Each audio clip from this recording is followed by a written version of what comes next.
Shalom, halo anak-anakku yang terkasih. Berjumpa kembali dalam pembelajaran pendidikan agama Kristen dan budi pekerti, khususnya kelas 7. Bersama dengan saya, Susi Susanti. Selama 30 menit ke depan, kita akan belajar bersama-sama. Sekali lagi saya tekankan, materi ini hanya untuk siswa-siswi yang beragama Kristen.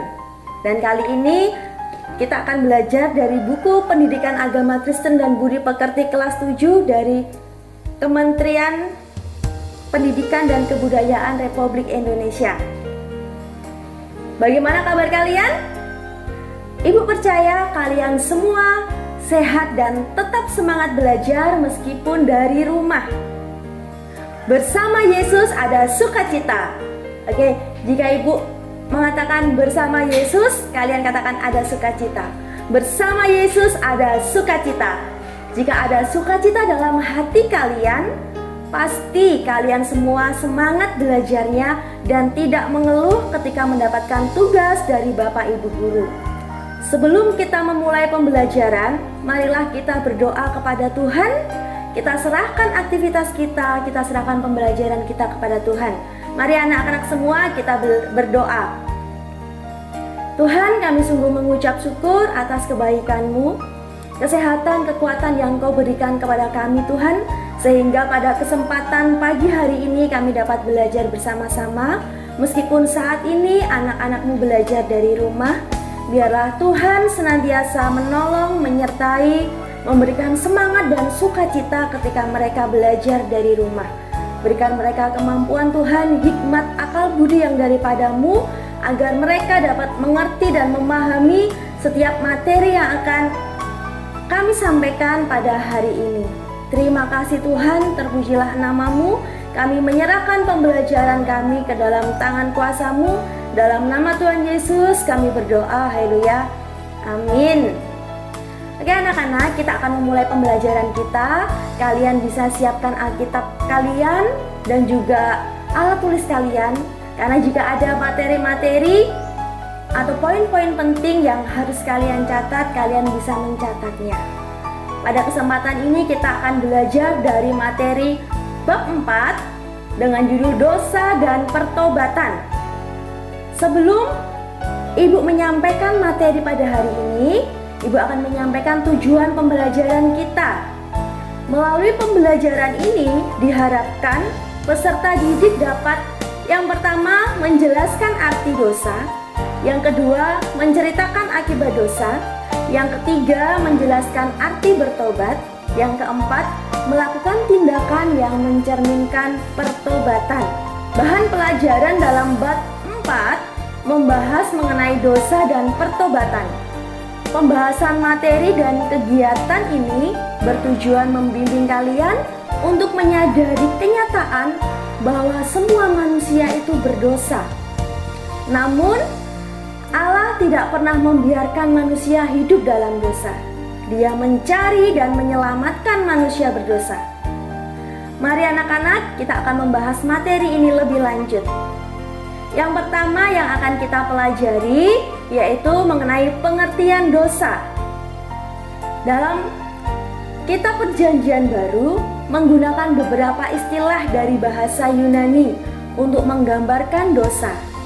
Yang pertama yaitu dari kata hamartia, artinya pelanggaran, perbuatan salah, atau berdosa kepada Allah. Itu bisa kalian baca ya di dalam Yohanes 9 ayat 41. Kemudian yang kedua yaitu kata adikia, artinya kejahatan, kelaliman, atau ketidakadilan. Kalian bisa membaca karena kata tersebut terdapat di dalam kitab Roma pasal 1 ayat 18, kemudian dalam 1 Yohanes 5 ayat 17. Keadaan kekurangan kasih karena semua pelanggaran bersumber dari kegagalan untuk mengasihi, itu di dalam Matius 22 ayat 37 sampai 40. Kemudian di dalam Lukas 10 ayat 27 sampai 37. Dan suatu kuasa yang memperbudak dan menipu di dalam Roma 5 ayat 12 dan Ibrani 3 ayat 13. Kemudian kata yang ketiga yaitu amonia, artinya kedurhakaan, pelanggaran hukum dan menentang hukum Allah. Terdapat di dalam Roma 6 ayat 19 dan 1 Yohanes 3 ayat 4. Kemudian kata yang keempat yaitu apistia, artinya ketidakpercayaan atau ketidaksetiaan. Dalam kitab Roma 3 ayat 3 dan Ibrani 3 ayat 12. Nah, dari pengertian di atas dapat dirumuskan bahwa dosa adalah pemberontakan manusia melawan Allah dan kehendaknya. Ya, dosa adalah pemberontakan manusia melawan Allah dan kehendaknya. Salah satu aspek yang menonjol dari dosa adalah sifat mementingkan diri sendiri. Itu pengertian dari dosa, anak-anak. Kemudian selanjutnya kita akan mempelajari asal dosa. Di dalam Kejadian 3 ayat 1 sampai 24, nanti kalian bisa membaca di Alkitab kalian masing-masing. Ya, di situ menjelaskan bagaimana pertama kalinya manusia jatuh ke dalam dosa. Sebelum manusia jatuh ke dalam dosa, ya, ketika Allah menciptakan manusia, bagaimana kehidupan mereka? Bagaimana kira-kira anak-anak kehidupan manusia sebelum mereka jatuh ke dalam dosa? Kalau kalian membaca dalam kitab Kejadian 1 ya, ketika Allah menciptakan manusia, begitu luar biasa. Ya, kehidupan manusia ketika diciptakan oleh Allah, semua kebutuhan mereka dipenuhi. Mereka hidup dalam kesatuan, dalam kebahagiaan. Ketika Allah menciptakan manusia, Allah memerintahkan bahwa semua tumbuh-tumbuhan yang ada di taman itu mereka boleh makan. Tetapi ada satu pohon apa anak-anak yang tidak boleh dimakan? Ada satu pohon yang ada di tengah-tengah taman itu, yaitu pohon pengetahuan baik dan yang jahat. Tapi apa yang terjadi? Ketika manusia mendengarkan bisikan dari iblis yang berwujud ular, akhirnya manusia memakan buah tersebut. Dan apa yang terjadi? Manusia jatuh ke dalam dosa. Manusia melanggar apa yang diperintahkan oleh Allah. Nah, di situ awal mula manusia jatuh ke dalam dosa. Akhirnya apa yang terjadi? Mereka mendapatkan hukuman. Mereka mendapatkan sanksi. Nah, dari sini kita bisa melihat bahwa dosa berakar dalam keinginan manusia yang serakah, yaitu ingin menjadi seperti Allah. Ya, ketika iblis merayu Hawa, disampaikan bahwa jika kamu mau memakan buah ini, maka kamu akan sama seperti Allah. Nah, akhirnya mereka terbujuk dan mereka melanggar perintah Allah. Dosa masuk ke dalam dunia melalui Adam di dalam Roma 5 ayat 12. Sebab itu sama seperti dosa telah masuk ke dalam dunia oleh satu orang, dan oleh dosa itu juga maut. Demikianlah maut itu telah menjalar kepada semua orang, karena semua orang telah berbuat dosa. Semua orang telah berbuat dosa, ya. Karena manusia sudah jatuh ke dalam dosa, akhirnya ada akibat yang harus diterima, yaitu akibat dari dosa. Apa saja akibat dari dosa? Yang pertama, dosa mengakibatkan hubungan manusia dengan Allah terputus. Ingat-ingat, akibat dari dosa yang pertama adalah dosa mengakibatkan hubungan manusia dengan Allah terputus. Di situ kita bisa melihat ya, manusia menolak untuk tunduk kepada Allah dan firman-Nya. Kemudian manusia menjadi seteru Allah. Setelah Adam dan Hawa berdosa, mereka merasa ketakutan, malu, dan bersembunyi ketika mendengar suara Allah. Nah, dari sini kita bisa melihat, kalian bisa melihat dosa mengakibatkan hubungan manusia dengan Allah terputus. Ketika kita melakukan dosa, ada ketakutan dalam diri kita, seperti yang dilakukan oleh Adam dan Hawa ketika mereka jatuh ke dalam dosa. Mereka bersembunyi ketika Allah datang mencari mereka. Itu akibat yang pertama. Kemudian yang kedua, dosa mengakibatkan konflik dalam diri manusia. Dosa mengakibatkan konflik dalam diri manusia. Manusia dikuasai, diperbudak, dan dirusak oleh dosa, sehingga manusia tidak dapat melakukan apa yang seharusnya dilakukan. Selalu dikejar oleh perasaan bersalah dan kehilangan damai sejahtera. Di sini Ibu mau mengambil contoh ya. Contohnya saja ketika kalian mencuri misalnya. Ketika kalian melihat, oh aku pengen beli sesuatu tapi tidak punya uang. Tapi tadi aku melihat di lemari mama ada uang. Akhirnya diambil. Ketika kalian mengambil uang orang tua kalian, uang mama kalian tanpa izin, kira-kira bagaimana perasaan kalian? Pasti ada rasa takut, kemudian rasa khawatir, perasaan bersalah.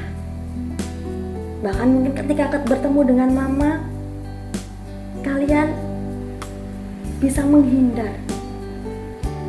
Nah, itu salah satu contoh bahwa kita telah melakukan dosa. Firman Tuhan mengatakan jangan mencuri. Ya, kita tidak boleh mencuri. Salah satu pelanggaran yang dilakukan yang bisa menyebabkan dosa. Ketika seorang melakukan dosa, pasti dalam dirinya tidak ada damai sejahtera, tidak ada ketenangan. Kemudian yang ketiga, dosa mengakibatkan rusaknya hubungan manusia dengan sesama dan alam. Dosa menyebabkan manusia menginginkan kesenangan diri sendiri tanpa menghiraukan kesejahteraan orang lain.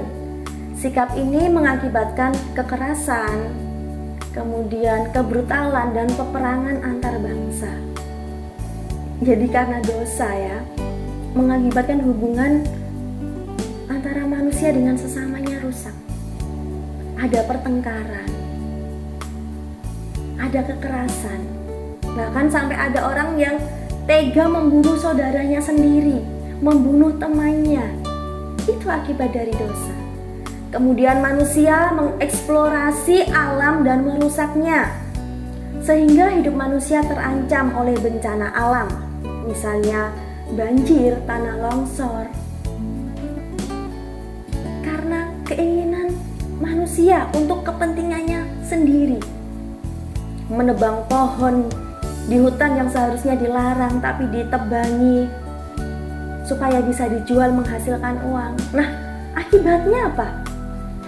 Bencana alam terjadi, banjir, tanah longsor. Nah, itu akibat dosa, menyebabkan hubungan manusia dengan sesama dan alam menjadi rusak. Yang keempat, dosa menyebabkan manusia menghadapi kematian secara rohani atau kematian kekal. Banyak orang berpikir bahwa kematian merupakan akhir dari segalanya dan kesalahan yang dilakukan akan terlupakan. Namun faktanya tidaklah demikian. Setiap manusia akan menghadap tahta penghakiman Allah. Dalam Ibrani 9 ayat 27. Apakah manusia mampu membebaskan diri dari dosa? Bagaimana menurut kalian anak-anak? Apakah manusia mampu membebaskan diri dari dosa? Di sini Ibu tampilkan ilustrasi gambar ya, di mana ketika manusia jatuh ke dalam dosa, itu manusia akan mengalami yang namanya kebinasaan kekal. Karena upah dosa, ingat ya, upah dosa adalah maut. Dan dosa di sini dapat memisahkan manusia dari Allah, seperti yang sudah kita bahas tadi, ya. Hubungan antara manusia dengan Allah menjadi rusak. Karena apa? Karena dosa. Bagaimana caranya? Apakah manusia bisa membebaskan diri dari dosa? Dengan amal perbuatan? Dengan pendidikan? Dengan kesalehan? Dengan perbuatan baik yang kita lakukan?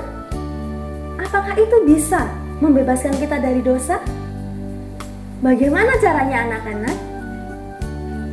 Kita buka di dalam Efesus pasal 2 ayat 8 dan 9. Ya, kita baca bersama-sama. Efesus 2 ayat 8 sampai dengan 9. Sebab karena kasih karunia kamu diselamatkan oleh iman. Itu bukan hasil usahamu, tetapi pemberian Allah. Itu bukan hasil pekerjaanmu. Jangan ada orang yang memegahkan diri. Jadi di sini kita bisa melihat anak-anak bahwa perbuatan baik amal kita tidak bisa membebaskan kita dari dosa. Tadi dalam Efesus 2 ayat 8 dan 9 dikatakan, ya. Bagaimana caranya? Bagaimana jalan keluarnya? Kayak kalian lihat gambar di samping, jalan keluarnya hanya satu, yaitu Yesus Kristus. Hanya satu jalan, yaitu Yesus Kristus. Sehingga dengar, percaya, kita bisa terbebas dari dosa dan kita bisa mendapatkan hidup yang kekal. Itu jalan keluarnya anak-anak di dalam Yesus Kristus. Kita mau mendengarkan, kita mau percaya kepada Tuhan. Ya, jalan keluarnya hanya Allah yang dapat menolong manusia keluar dari belenggu dosanya. Tidak ada jalan keselamatan lain selain jalan yang ditetapkan oleh Allah, yaitu melalui pengampunan dan keselamatan di dalam diri Yesus Kristus. Di dalam Yohanes 14 ayat yang ke-6, kita akan baca Yohanes 14 ayat yang ke-6. Di situ dikatakan, kata Yesus kepadanya, "Akulah jalan dan kebenaran dan hidup. Tidak ada seorang pun yang datang kepada Bapa kalau tidak melalui aku."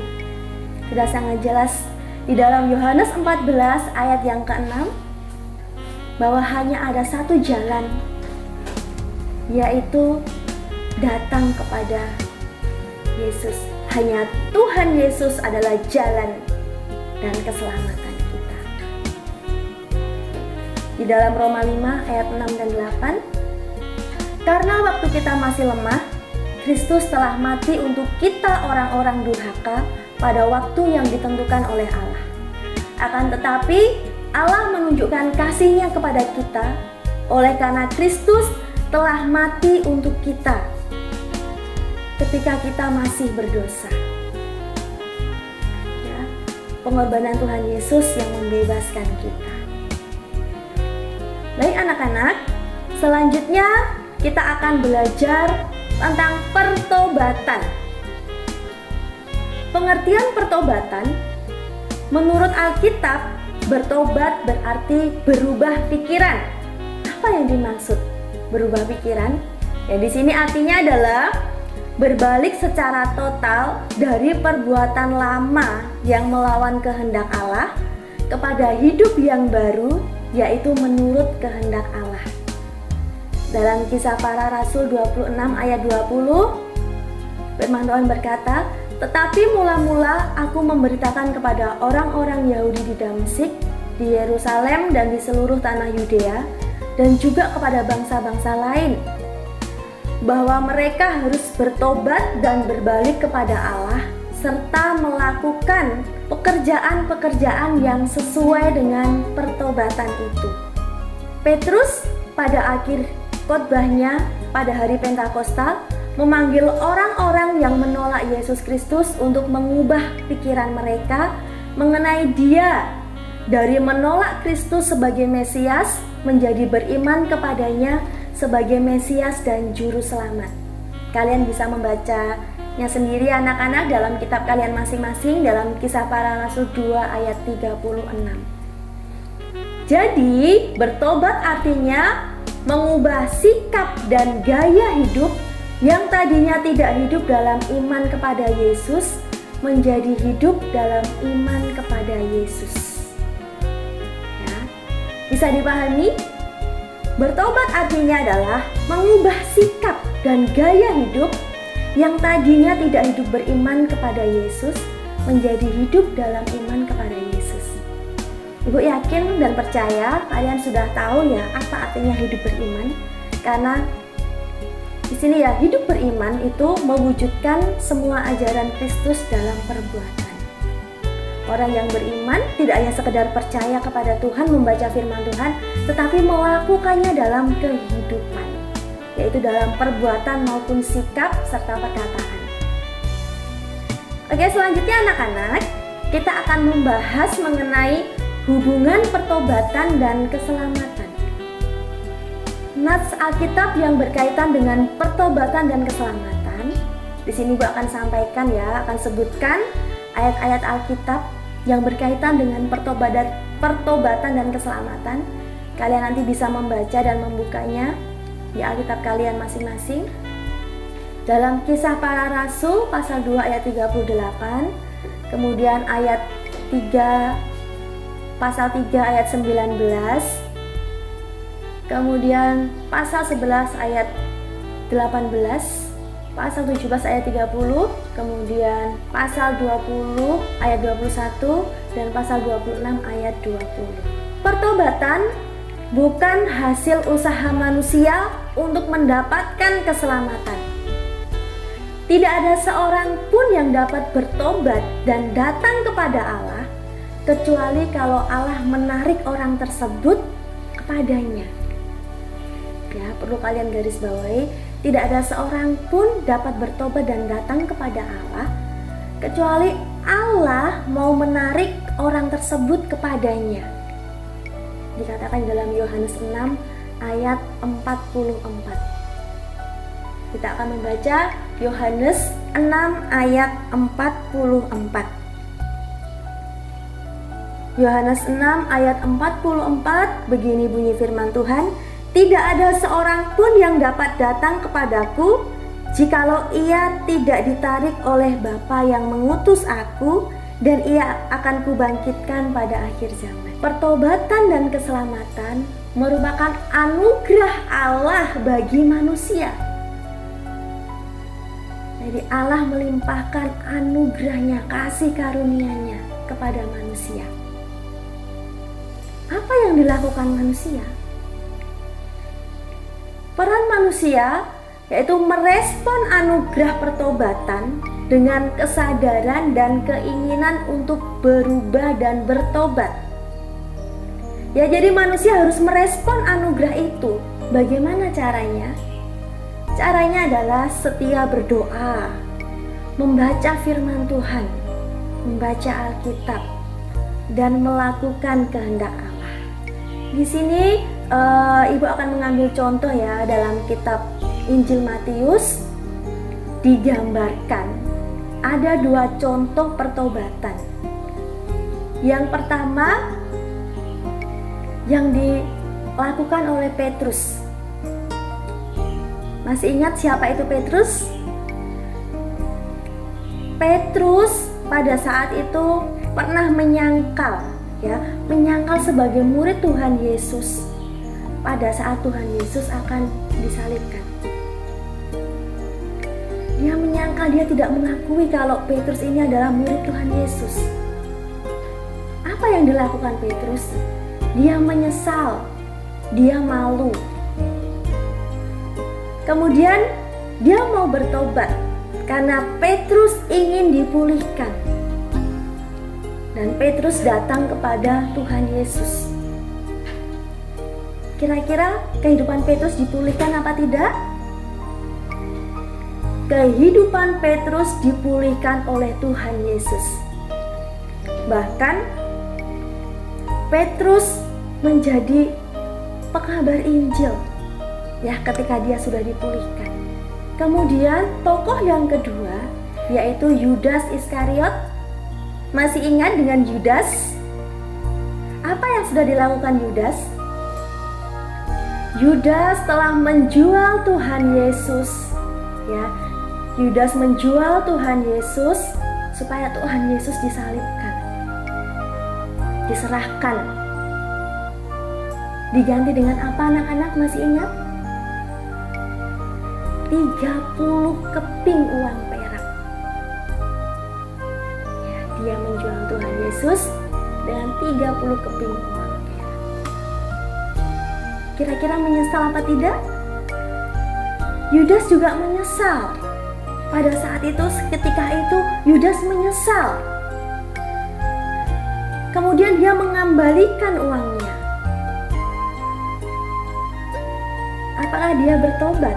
Apakah dia datang kepada Tuhan? Yudas tidak bertobat. Dia tidak menginginkan untuk dipulihkan. Akhirnya apa yang terjadi? Yudas bunuh diri. Bisa dipahami? Bisa kalian pikirkan? Dari dua contoh sikap yang dilakukan oleh dua tokoh Petrus dan Yudas. Di sini kita bisa melihat bahwa rasa berdosa dan tindakan pertobatan kedua orang tersebut di atas, antara Petrus dan juga Yudas, terdapat perbedaan yang sangat besar. Rasa berdosa Petrus membuat dia mengambil suatu tindakan pertobatan yang membawa kepada pengampunan dan pemulihan. Akan tetapi, tidaklah demikian dengan Yudas. Meskipun Yudas menyadari bahwa dia telah melakukan hal yang salah, tetapi tidak terdapat bukti bahwa dia mengakui dosa-dosanya kepada Tuhan Yesus dan memohon pengampunan kepadanya. Kita tidak melihat bahwa Yudas datang untuk minta ampun kepada Tuhan. Tindakan pertobatan Yudas tidaklah sesuai dengan ajaran Tuhan Yesus. Yudas dikuasai oleh penyesalan. Yudas menyesal. Ia menyesal sangat mendalam sehingga ia akhirnya mengambil jalan untuk bunuh diri. Berbeda sekali dengan yang dilakukan Petrus. Ada pemulihan yang terjadi. Di sini kita bisa melihat ya anak-anak, bahwa ketika kita mau sungguh-sungguh bertobat, berarti kita minta ampun kepada Tuhan. Motivasi bertobat yang berbeda memberikan hasil yang berbeda pula. Seperti contoh yang sudah Ibu sampaikan tadi antara Petrus dan juga Yudas, memberikan hasil yang berbeda. Petrus mengalami pemulihan, sedangkan Yudas mati bunuh diri. Rasa berdosa belum cukup untuk menerima pengampunan tanpa disertai dengan tindakan pertobatan yang benar. Kalau kita melakukan dosa, kita hanya mengatakan, aduh aku menyesal ya, tadi aku sudah nyontek. Misalnya ya, biasanya anak-anak lakukan, aku tadi menyesal sekali karena aku waktu ulangan nyontek. Jika hanya sekedar aku menyesal, tidak disertai dengan tindakan perubahan, tidak disertai dengan tindakan dan perubahan yang benar, kita tidak menerima pengampunan. Oke, Ibu akan menyampaikan ciri-ciri pertobatan yang sejati. Bagaimana ciri-cirinya ketika kita mau sungguh-sungguh bertobat kepada Tuhan? Yang pertama, menyesali dosa-dosanya. Yang kedua, memohon pengampunan Tuhan. Yang ketiga, menerima pemulihan relasi dengan Tuhan. Yang keempat, menerima anugerah keselamatan.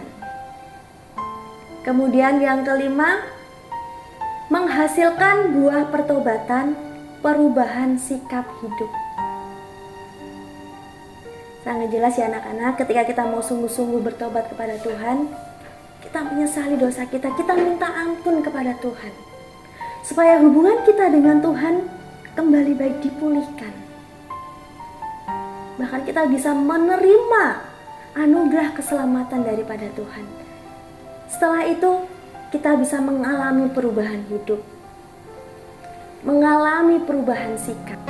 Sekarang kita masuk dalam kesimpulan dari pembelajaran kita hari ini. Yang pertama, dosa adalah perbuatan manusia yang memberontak terhadap Allah dan kehendaknya. Akibat dari pemberontakan itu menyebabkan hubungan antara manusia dengan Allah menjadi rusak dan manusia mengalami kematian rohani. Yang ketiga, manusia membutuhkan keselamatan dan pemulihan hubungan dengan Allah. Yang keempat, supaya diselamatkan, manusia perlu mengakui dosa-dosanya dan bertobat. Kemudian yang kelima, pertobatan yang sungguh-sungguh akan menghasilkan pengampunan, kemudian menghasilkan pemulihan, dan juga keselamatan. Ibu berharap materi kali ini dapat memberkati kalian, menambah pengetahuan kalian, bahkan dapat merubah sikap hidup kalian, supaya hidup kalian juga dipulihkan. Tidak hanya sekedar pengetahuan kalian yang ditambah, tetapi kalian bisa mengalami perubahan hidup, di mana kita sudah mau sungguh-sungguh bertobat ketika kita melakukan dosa, ketika kita melakukan kesalahan, kita mau dipulihkan, kita mau diubahkan. Pada kesempatan ini, Ibu akan memberikan tugas kepada kalian. Ya, kalian bisa tulis di buku kalian masing-masing. Ada 3 pertanyaan di sini atau 3 tugas yang harus kalian kerjakan. Yang pertama, tuliskan 3 akibat dosa secara real atau nyata dalam kehidupan sehari-hari yang kamu temui. Kemudian pertanyaan yang kedua, jelaskan tentang arti pertobatan menurutmu. Lalu kamu berikan contoh dan kamu jelaskan ya, 1 contoh pertobatan yang ada dalam Alkitab dan 1 contoh pertobatan dalam cerita atau kehidupan sehari-hari. Kemudian pertanyaan yang ketiga, tuliskan doa pertobatan yang isinya memohon Roh Tuhan membantu kamu menyadari dosamu, sehingga kamu bertobat dan ingin memiliki hidup baru, yaitu hidup yang benar dan baik. Silahkan kalian kerjakan 3 tugas tersebut. Setelah kalian kerjakan, kalian bisa menyampaikan, bisa mengumpulkan kepada guru kalian masing-masing. Baik anak-anak, kita akhiri pembelajaran kita pada hari ini. Sebelum kita mengakhiri pembelajaran kita, mari kita berdoa kepada Tuhan, kita menyerahkan hidup kita kepada Tuhan. Mari kita berdoa. Tuhan Allah Bapa kami yang di surga, terima kasih atas penyertaan-Mu, atas pimpinan-Mu dalam pembelajaran kami hari ini. Biarlah materi yang kami dapatkan dapat kami lakukan dalam kehidupan kami. Berkatilah anak-anak-Mu Tuhan, agar mereka mau mengakui setiap dosa dan kesalahan yang mereka lakukan, mau sungguh-sungguh minta ampun, datang kepada Tuhan, bahkan mengalami pemulihan hidup, sehingga anak-anak Tuhan dapat memiliki sikap hidup yang berkenan di hadapan Tuhan. Anak-anak Tuhan bisa menjadi teladan bagi orang-orang, bagi lingkungan di sekitar mereka. Dan kami rindu Tuhan, pemulihan boleh terjadi dalam diri kami semua, sehingga kami menjadi layak di hadapan-Mu.